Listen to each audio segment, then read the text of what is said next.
They're trying to fill back up after that damage you did this weekend. For those who believe that birds are real, this is the day to count them. Because, like, how else would you know how many birds there are, right? This is a century-old tradition to go out on this day and tally every bird seen or heard. It happens all across America.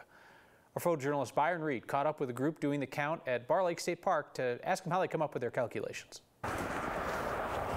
I'm a bird biologist, so it's kind of what I do for a living. My name is Colin Woolley, and I'm a biologist with Bird Conservancy of the Rockies. And I'm also a compiler for one of the Christmas bird counts out here in Colorado. We are out on the north shore of Barr Lake right now. Yeah, it looks like about 8 or 9 bald eagles, and we've been counting birds all morning. The Christmas bird count is an annual tradition that's been going on for over 120 years now. I believe it started as a tradition, kind of a counter tradition to Christmas time bird hunts.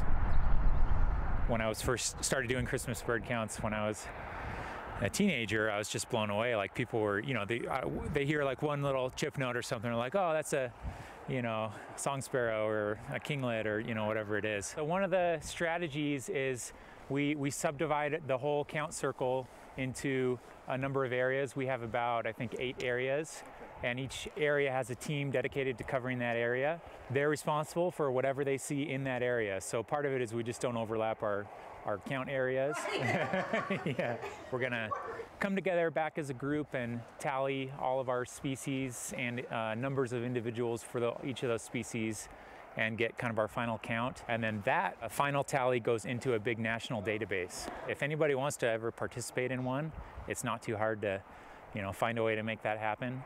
And it's just a great way to get out here on a day like today. Not the day that I would choose to do it, but you know what? Not my choice. The Christmas bird count started on Christmas Day in 1900. National Audobon Society was involved in that. Woolley says the Barr Lake count circle has been around since the 1980s.